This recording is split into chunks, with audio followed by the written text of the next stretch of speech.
नमस्कार। मैं हूं अशोक कुमार यादव और अभी मैं बिहार के पूर्वी चंपारण जिला के मेसी प्रखंड अंतर्गत भुरकुरुआ पंचायत में है।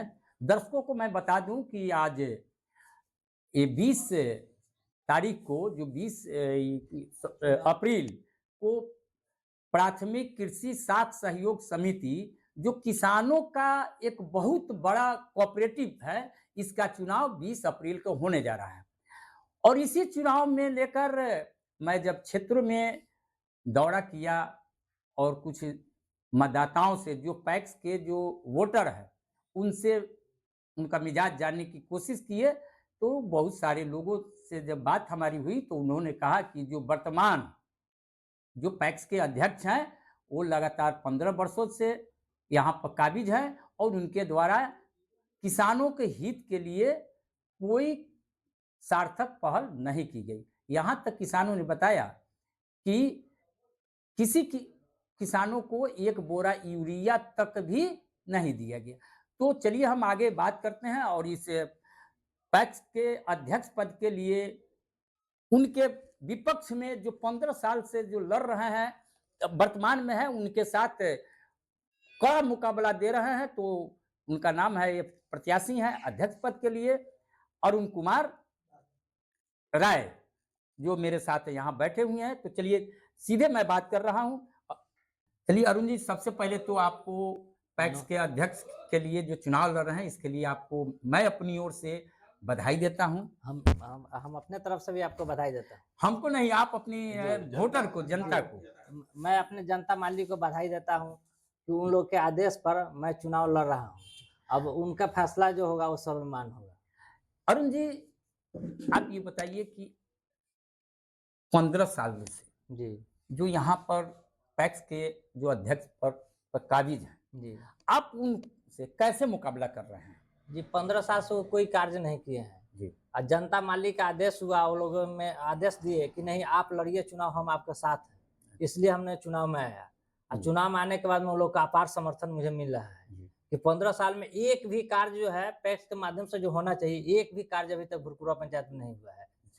जैसे कि बीज देना, किसानों को खाद देना, ये भी नहीं है। केसीसी भी यहाँ किसान को नहीं मिलता है। जो 25,000 एकदम कम इंटरेस्ट पर 25,000 जो केसीसी मिलता है, वो भी एक को किसान को यहाँ नहीं दिया गया है।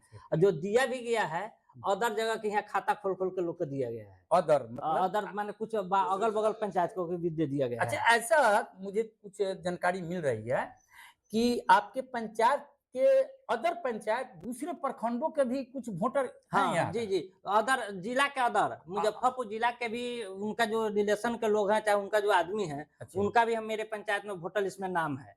और एक ही वोटर को 3-3 जगह नाम दिए हुए हैं, ताकि 3 पार्ट में बटेगा तो तीनों 3 गो बूथ पर चले जाए।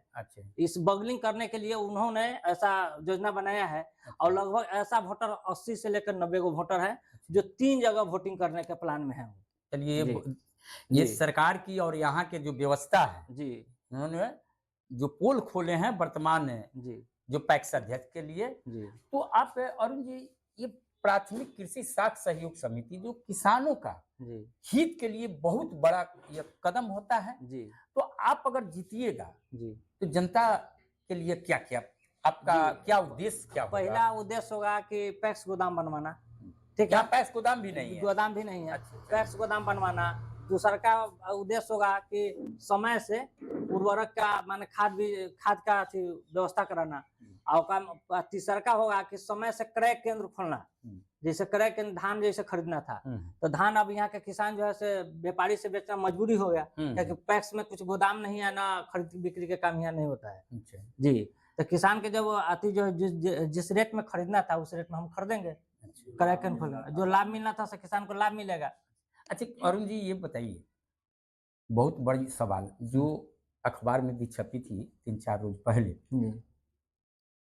कि कहीं कहीं बिहार के अंदर और इस जिले के अंदर पूर्वी चंपारण में कि धान और गेहूं ही सिर्फ खरीदाता है और किसान बड़े पैमाने पर मक्का की खेती की है, और तो मक्का के लिए भी क्रय केंद्र नहीं है। तो आप चुनाव जीतिएगा तो जो मक्का जो किसान लगाते हैं उनके लिए आप क्या करेंगे? उनके लिए तो व्यापार मंडल में हम आवाज उठाएंगे हाँ। और वहां से आगे का प्रक्रिया जो होगा कागजी प्रक्रिया किया जाएगा। हाँ। ऊपर से अगर आदेश मिलता है तो उस तरह के उनको हम चालू कर देंगे। धन्यवाद। जी।